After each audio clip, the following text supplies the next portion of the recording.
اس لیے گئی تھی تاکہ پتہ چلے کہ یہ صرف ہمارا انکار نہیں کر رہا بلکہ یہ قرآن کا بھی انکار کر رہا ہے، یہ قرآن کا انکار کر رہا ہے۔ بہت ساری وجوہات ہیں جو علماء اپنے اپنے زاویے سے بیان کرتے ہیں کہ جناب سیدہ کیوں دربار میں گئے۔ اب بہت سارے وجوہات ہیں، اب سب کو تو یہاں سے نہیں پڑھا جا سکتا، بہرحال میں اتنا عرض کر رہا ہوں اگر بات حقی ہے تو یہ مت کہنا کہ مانگنے گئے، اس لیے کہ حق مانگا نہیں جاتا ہے، حق پہ دعویٰ کیا جاتا ہے۔ حق مانگا نہیں جاتا ہے، حق پہ دعویٰ کیا جاتا ہے۔ فاطمہ دعوی فتح کرنے دربار میں گئی تھی، ساتھ کیا مطلب دعویٰ کیسا؟ سنو، اگر فاطمہ نے دعویٰ کر دیا تھا تو فاطمہ وہ بیوی ہے، وہ خاتون ہے جو محتاج دلیل نہیں ہے، اس لیے کہ ہر دعویٰ محتاج دلیل ہے لیکن معصوم کا دعویٰ محتاج دلیل نہیں ہوتا۔ اگر جناب سیدہ نے دعویٰ کر دیا تھا کہ یہ ہمارا حق ہے تو اسے گواہ مانگنے کی ضرورت ہی نہیں تھی، اسے گواہ مانگنے ہی نہیں چاہیے تھے، اس لیے کہ سامنے دیکھتا کہ کون خاتون کھڑی ہے، کون بیوی کھڑی ہے۔ اس کا مطلب یہ ہے کہ فاطمہ محتاج دلیل نہیں ہے، فاطمہ نے دعویٰ کیا ہے۔ کیا مطلب؟ فاطمہ کا دعویٰ اتنا مضبوط ہے۔ اب آئیے تھوڑا سا آپ کے ذہنوں کو اور قریب کیے دیتا ہوں، دو لفظ ہیں جو استعمال ہوتے ہیں، بس انہی حروف کو آگے پیچھے کیا جاتا ہے اور لفظ کے معنی بدل جاتے ہیں۔ صاحب کیا؟ ایک لفظ ہے وعدہ اور دوسرا لفظ ہے دعویٰ۔ تاریخ میں دونوں لفظ ملتے ہیں، فاطمہ نے وعدہ بھی کیا اور دعویٰ بھی کیا۔ اب آپ کی مرضی، اب آپ کی مرضی، تھک کے نہ سنیے۔ مجھے معلوم ہے کہ جب سردی ہوتی ہے تو ہاتھ جیبوں سے نکالنے کے لیے بھی سوچنا پڑتا ہے۔ اگر آپ جناب سیدہ کی مجلس میں بیٹھ کر سوچیں گے تو یہاں کا ذکر محشر میں بھی ملتا ہے، ذکر محشر میں بھی ملتا ہے۔ اللہ نہ کرے کہ بی بی ایک لمحے کے لیے بھی کسی کی شفاعت کے بارے میں سوچ لے، ایک لمحے کے لیے بھی اگر سوچ لے۔ سنیے گا، توجہ سے سنیے گا میں کیا عرض کر رہا ہوں۔ ایک ہوتا ہے وعدہ اور ایک ہوتا ہے دعویٰ۔ جناب سیدہ کی سیرت میں دونوں ملتے ہیں۔ فاطمہ نے ایک موقع پر وعدہ کیا اور ایک موقع پہ دعویٰ کیا، ایک موقع پہ وعدہ کیا اور ایک موقع پہ دعویٰ کیا۔ وعدہ کہاں کیا؟ وعدہ کیا شب عید حسنین سے، جب آ کر کہا اماں جان لباس کب آئے گا تو فاطمہ نے کیا کہا کہ کل درزی کپڑے لے کر آئے گا۔ بھائی دو لفظ ہے، ایک ہے وعدہ ایک ہے دعویٰ، ایک ہے وعدہ ایک ہے دعویٰ۔ حسنین سے کیا وعدہ، مجھے انصاف سے بتائے میرا مجمع، کیا فاطمہ کا وعدہ پورا ہوا یا نہیں ہوا؟ ہوا نا۔ فاطمہ نے یہ تو نہیں کہا تھا کہ ملک کپڑے لے کر آئے گا، فرشتہ کپڑے لے کر آئے گا، دروغہ جنت کپڑے لے کر آئے گا، رضوان کپڑے لے کر آئے گا۔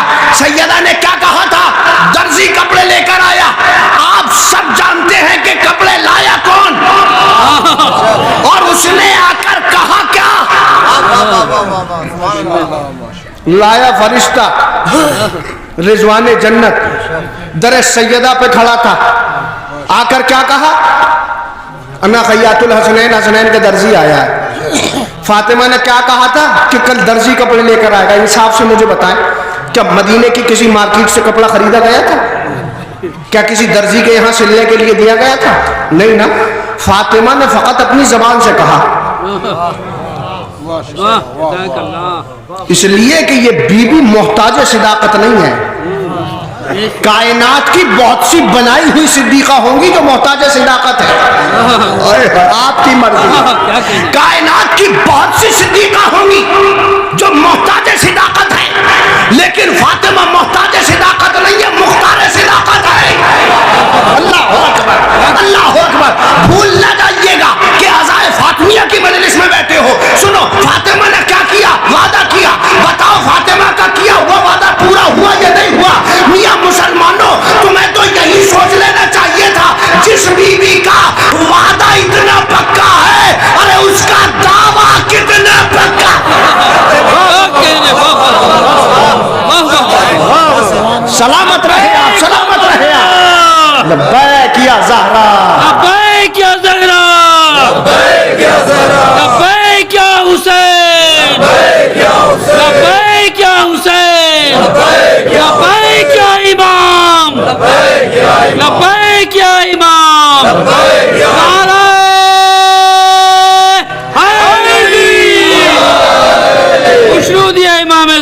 بلند تر صلوات.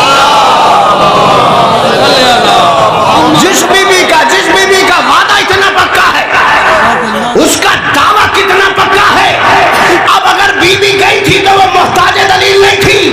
اگر بیوی نے دعویٰ کر ہی دیا تھا کہ فدق ہماری جاگیر ہے، تو اسے ایک لمحے کے لیے بھی سوچنا نہیں چاہیے تھا، دے دینا چاہیے تھا. لیکن فاطمہ فقط جاگیر فدق پر دعویٰ نہیں کرنے گئی تھی، بلکہ فاطمہ بتانے گئی تھی کہ ایک جھوٹا ہے جو تخت پہ صدیق بنا بیٹھا ہے، دنیا اسے صدیق سمجھ رہی ہے. فاطمہ بتانے گئی تھی ارے جو فاطمہ کو جھٹلا دے وہ جھوٹا ہوتا ہے، صدیق لا.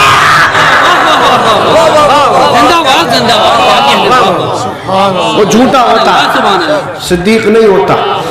بے شک جھوٹا ہوتا ہے، صدیق نہیں ہوتا.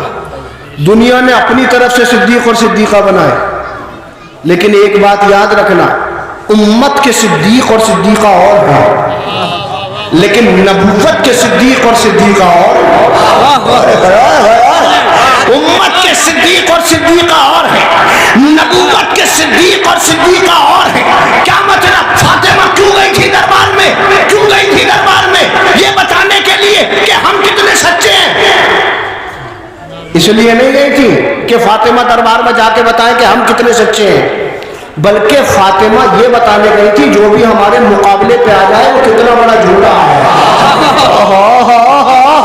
جو ہمارے مقابلے پہ آ جائے وہ کتنا بڑا جھوٹا ہے. شاید کہ مجھے تاریخ کے آنگن کی سیر کرانی ہوگی اپنے مجمع کو. سنیے گا اور بہت توجہ سے سنیے گا. کیا مطلب؟ فاطمہ اپنے گھر سے نکلی اور ایک کارواں نکلا فاطمہ کے ساتھ جو میدان مباہلہ کی طرف چلا. اب مجھے انصاف سے بتائیں فاطمہ کن کے مقابلے پہ جا رہی تھی؟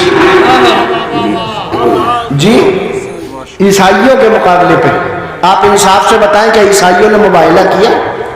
نہیں کیا. کیا کہا انہوں نے کہا کہ ہم ایسے ایسے چہرے دیکھ رہے ہیں، اگر جو اشارہ کرتے ہیں تو پہاڑ اپنی جگہ سے ہٹ جائے.